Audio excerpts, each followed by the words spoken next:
So, right off the bat, what's wrong with, in your opinion, with believing in a God, regardless of who the God is? I think it's false. I think that it's a matter of belief without evidence. And as a scientist and as an educator, I like the idea that we believe things because there's evidence. There's such a lot of evidence available now at the beginning of the 21st century that it's a real shame, it's a tragedy to base your life upon something for which there is no evidence and never was any evidence.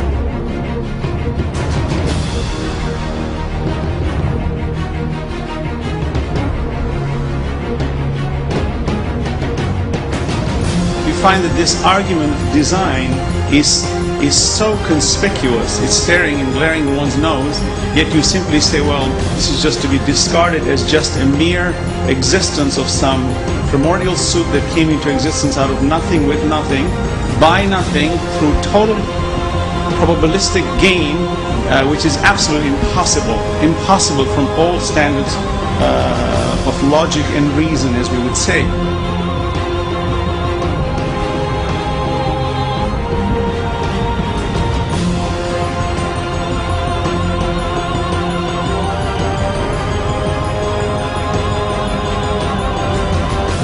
Taken together with a reason why people believe, desperate to believe, together with the fact that you don't need actually a God, in a sense amounts to an argument against the existence of God.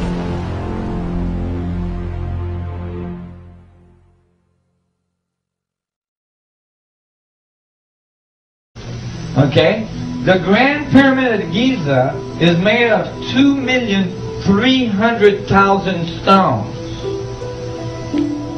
2,300,000 stones. It stands at 481 feet of altitude. Its base is 13 square acres. 13 square acres. That is extremely large.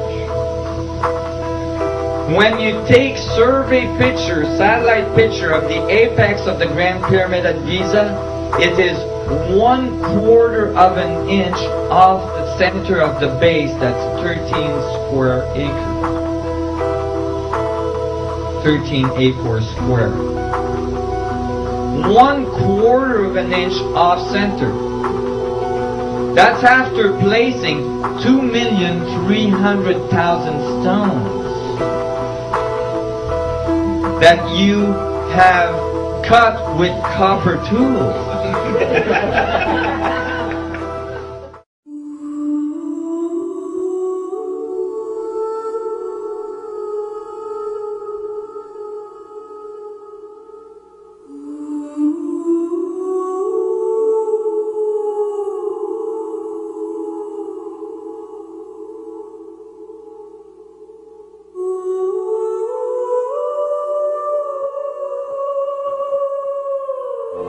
If the universe is expanding, then in the past it was smaller. Ultimately, in the distant past, it was infinitely small, a primeval atom or cosmic egg.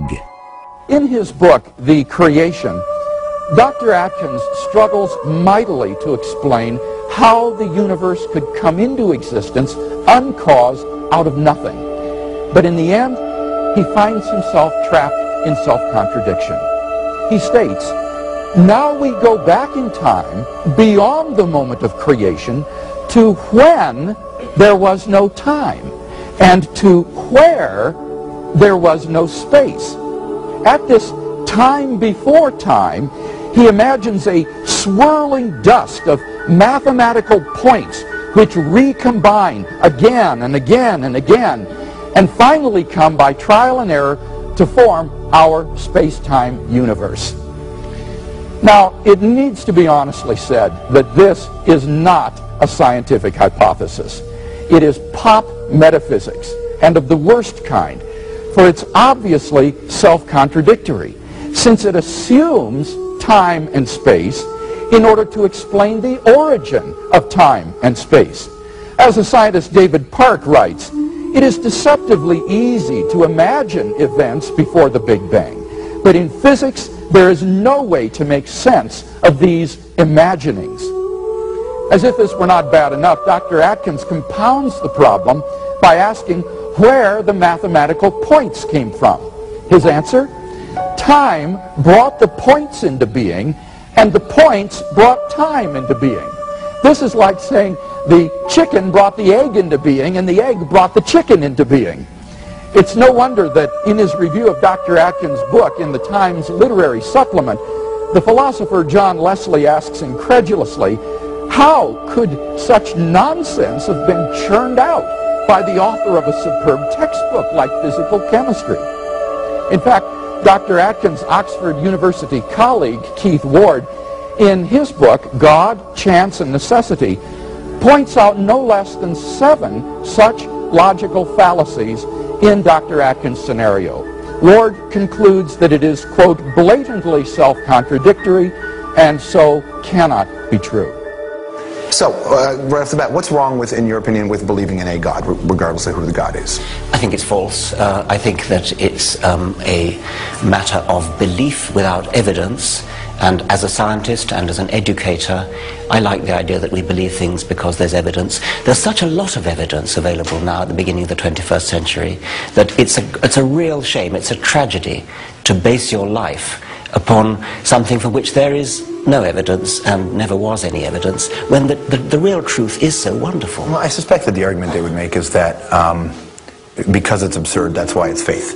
Right, that if it was evidentiary, you would require no faith and it would be fact, and that would be missing the point of religion. That's absolutely right, but that's not a point in its favor, is it? Well, you know, it's whatever gets you through the night, isn't it, ultimately? Well, no, I mean, for me, what matters is the truth. The scientific truth.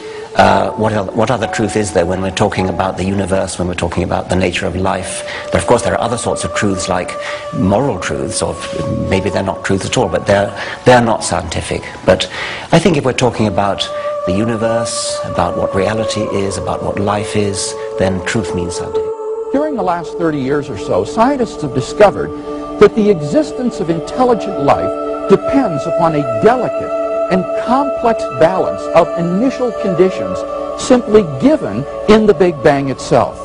We now know that life-prohibiting universes are vastly more probable than any life-permitting universe like ours.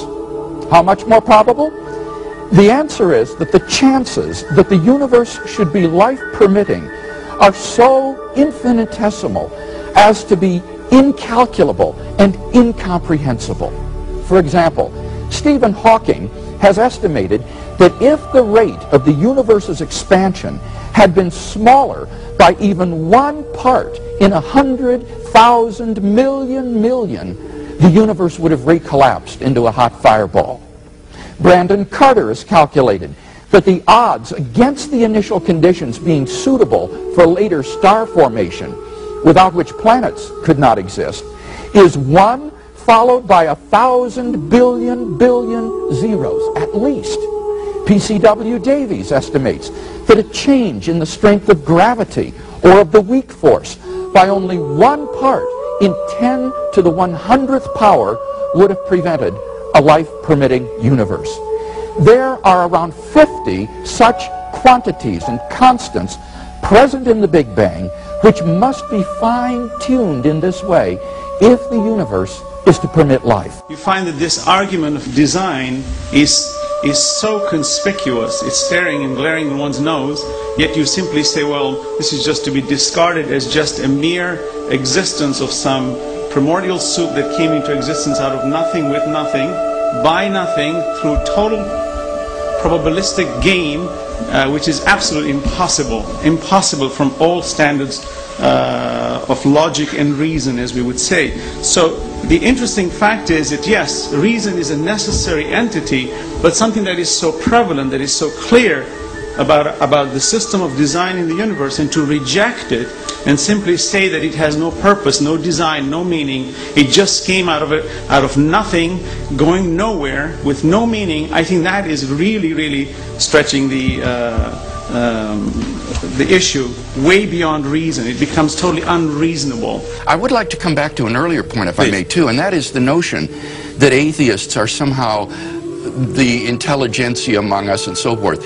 I think this is just completely false. The spate of new books published by the new atheists like Harris and Hitchens and Dawkins and so forth are not sophisticated books intellectually. These are, for the most part, angry, bitter diatribes against religion.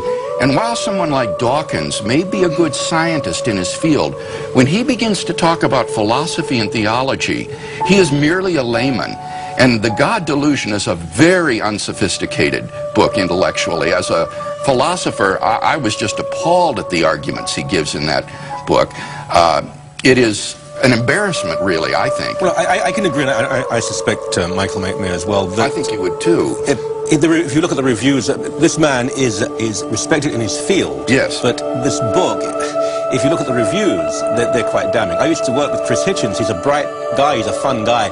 This is not a profound book. It's a fun book in many ways. So I think most people would agree that the three you mentioned in particular, Dawkins, Harris, and Hitchens, what they've written is not first-class scholarship. This has been pointed out by Frank Tipler and John Barrow in their book, The Anthropic Cosmological Principle.